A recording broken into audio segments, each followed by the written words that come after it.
Se a Renault não planeja vender a sua equipe de Fórmula 1, a Alpine, por que está fazendo tudo o que um proprietário prestes a vender faria? A Renault parece cada vez mais inclinada a encerrar o programa de motores de Fórmula 1, enquanto a Alpine busca um acordo de cliente com a Mercedes. Tudo isso é resultado da recontratação do ex-chefe da Renault, Flavio Briatore, pela empresa. Ele deixou a Renault pela porta dos fundos em 2009, depois do escândalo Singapura Gate.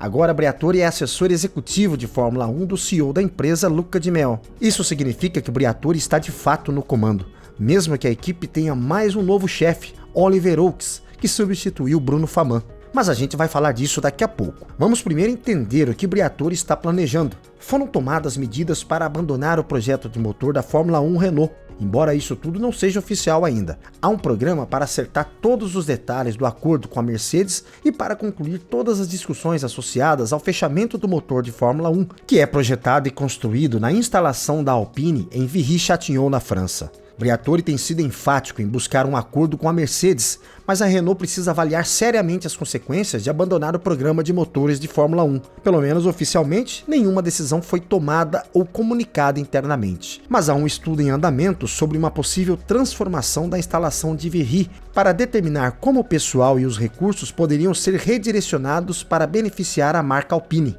A questão não é se a Alpine vai deixar de ser uma equipe de fábrica, a questão é quando. A intenção da Renault de encerrar o programa de motores em Viry-Châtillon, perto de Paris, é incomum. Toda a equipe de Fórmula 1 gostaria de ser uma equipe de fábrica. Então virar cliente voluntariamente é uma decisão atípica. Segundo o ex-chefe da equipe Famin, a decisão faz parte de um projeto de transformação da marca Alpine. É uma decisão polêmica, já que cerca de 350 pessoas trabalham nos motores de Fórmula 1 em Viry. Nos corredores da empresa, eles já ouviram falar sobre essa mudança. Os sindicatos são muito fortes na França, por isso já houve repercussão entre os trabalhadores de Viry. Perceba que é uma questão complexa. Os recursos vão redirecionados para desenvolver tecnologia para uma linha de carros de rua da Alpine. Há 7 novos modelos em desenvolvimento, o que a Alpine chama de tecnologia de ponta, incluindo propulsão elétrica e a hidrogênio. Há outros projetos de automobilismo apoiados pela Renault em Viry, como um motor para o Campeonato Mundial de Endurance na Alpine. Isso é feito em parceria com a Mecachrome. O trem de força é o da Nissan na Fórmula E, mas Famin ressalta que o programa de Fórmula 1 ainda é um pilar na promoção da marca Alpine. Esse programa precisa ser econômico e bem sucedido, mesmo que isso signifique abrir mão do controle que a maioria das equipes deseja ter. Pelo menos em parte, dá para entender a lógica da decisão. Veja, desenvolver unidades de potência de Fórmula 1 é caro. A Renault poderia ganhar desempenho mudando para um motor Mercedes.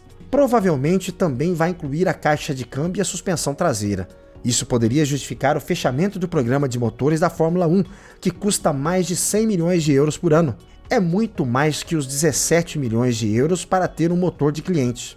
Isso permitiria à equipe ser mais autossustentável, mas também limitaria o potencial dela na Fórmula 1. Embora nunca tenha chegado ao potencial de uma equipe de fábrica completa, ela ainda poderia vencer se fizesse um trabalho melhor de equipe e de motor. Agora, sempre vai haver pelo menos uma equipe com uma situação melhor, como a própria equipe de fábrica da Mercedes. Isso sem contar outros 2 clientes com o mesmo motor, no caso McLaren e a Williams. A liderança da Alpine é enfática em dizer que a equipe não está à venda. Di Meo disse isso. Houve garantia para o pessoal de Anston de que a equipe não seria adquirida por ninguém. No entanto, os movimentos indicam o contrário. Fica difícil escapar da conclusão de que a equipe caminha para o fim. Não é iminente, mas pode ser que a Renault veja 2026 como a última tentativa antes de ser vendida. Há várias razões para isso. A primeira é o retorno de Briatore como chefe de equipe. Ele é um dos melhores negociadores da Fórmula 1. É o homem perfeito para esse trabalho. Ele foi nomeado por Di Meo e acelerou o fechamento do projeto de motor da Fórmula 1. Isso simplifica a estrutura e facilita uma eventual venda. A admissão de Famin de que a Fórmula 1 não é mais prioridade também aponta essa direção. A Fórmula 1 ainda pode ser uma ferramenta promocional valiosa para a Alpine, mas não contribui tecnologicamente. O alto valor da equipe também desempenha um papel. No ano passado, a Forbes avaliou a equipe em 1 bilhão e 400 milhões de dólares. É bastante dinheiro, considerando que a Renault é dona de 76% desse patrimônio. Com uma nova linha de carros de rua para desenvolver, esse montante poderia ser usado de forma muito eficaz pela Alpine. Ok, perderia o valor promocional que a Fórmula 1 proporciona. Mas sejamos realistas, o desempenho nas pistas tem produzido mais manchetes negativas do que positivas. A Alpine não vai admitir que está interessada em se desfazer desse ativo, porque há muitos potenciais compradores. O próprio Di Mel admitiu que já houve sondagens. Ok, Andretti quis comprar a equipe para poder entrar na Fórmula 1 junto com a Cadillac, da General Motors, em 2026. Mas há outros interessados. Vale notar que o novo chefe da equipe, Oaks, liderou o projeto High-Tech Grand Prix, que não conseguiu uma vaga no grid pelo processo normal de novas equipes da FIA. Até 2022, a High-Tech tinha como sócia a Uralkali, do russo Dmitry Mazepin, o pai de Nikita. A compra da Alpine poderia ser um caminho de volta ao grid.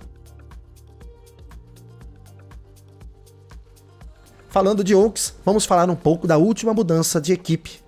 Foi a terceira da Alpine em pouco mais de 12 meses, já que faz um ano desde que Faman substituiu Otmar Szafnauer no meio do Grande Prêmio da Bélgica de 2023. Faman assumiu o cargo em 2024. Apesar da intenção da equipe de encontrar outra pessoa, ele acumulou o papel de chefe de equipe, de vice-presidente de automobilismo da Alpine e chefe da divisão de motores de Viry-Châtillon. Com isso, Faman virou o chefão tanto de Anston quanto de Viry, até que o novo diretor técnico foi contratado para Viry em outubro de 2023. Ele chegou para supervisionar o programa de Fórmula 1 como um todo, reportando diretamente para o CEO. O mandato de Faman na liderança da divisão de motores incluiu a grande reformulação da unidade de potência para 2022. Isso reduziu parte do déficit, mas ainda ficou 30 cavalos abaixo dos adversários. A decepção com o novo projeto do V6 turbo híbrido da Renault deve resultar no abandono dele, ou seja, não é nem um pouco bom. Desde que Faman se tornou chefe da equipe, a Alpine caiu em competitividade, perdeu os principais funcionários técnicos e fez uma enorme reestruturação. Faman teve liderança sobre a equipe de fábrica, mas não conseguiu integrar os dois lados. O programa como um todo está mais fraco do que a de um ano. Isso pega mal para ele. Mas o problema maior é o CEO da Renault, Luca Di Meo, cujo programa de Fórmula 1 mal planejado sofreu com a alta rotatividade de executivos e, em última análise, com a falta de compromisso. Agora, Oaks assume como novo chefe de equipes. Faman volta a ter uma função na base da empresa, em Viry, na França. Ele assume nobremente o desafio de ajudar em meio à turbulência que as decisões de Briatore e Di Mel podem causar. Quem está realmente no comando? Oaks foi anunciado enquanto a Alpine ainda tem uma vaga de piloto para preencher em 2025, mas essa decisão provavelmente vai ser tomada por pessoas acima dele, em parte porque ele está apenas chegando, mas também pela influência de Briatore. O jovem australiano Jack Doohan, cuja gestão está indiretamente ligada a Briatore, é agora o favorito, já que o alvo número 1, Carlos Sainz, assinou com a Williams. A chegada de Briatore sempre pareceu trazer problemas para Faman. Estava claro que ele teria muita influência nas decisões de Di Mel. Embora Faman tenha dito que eles trabalhariam juntos, e Faman ainda ocupava cargos altos, Briatore tinha experiência naquilo que mais importa. O fato de Briatore ter sido citado no anúncio oficial de Oaks mostra que ele é muito mais que um mero consultor. Faman insinuou isso numa entrevista ao podcast oficial da Fórmula 1. Ele garantiu que não havia problemas entre os dois, mas admitiu que Briatore tem seu próprio jeito, seu próprio objetivo, seu próprio tudo. Portanto, eles não estavam em sintonia. Faman acreditava que seria mais fácil para todos, interna e externamente, se a Alpine esclarecesse a governança da equipe. No fim, foi de fato o que aconteceu. Não há mais conflito de hierarquia. Oaks agora reporta para Di Mel, que tem Briatore ao seu lado. Pode ser que funcione. Enquanto Briatore atua no nível executivo, Oaks vai se concentrar mais na equipe do que Faman, que tinha múltiplas funções. Com isso, Anston volta a ser o líder mais dedicado. É uma estrutura parecida com a curta era Szafnauer. Talvez a equipe precise disso num curto prazo, especialmente porque a Alpine melhorou na pista. Faz pouco tempo que a equipe terminou em quarto no Mundial de Fórmula 1. Então, apesar de tantas mudanças, existe potencial para alcançar resultados melhores do que o modesto 8º lugar de hoje. Oaks deve se beneficiar por não se envolver nas questões de Viry nem nas questões corporativas. Isso é importante, pois ele vai enfrentar uma curva de aprendizado acentuada. Como chefe de equipe, ele é um marinheiro de primeira viagem na equipe mais caótica da Fórmula 1.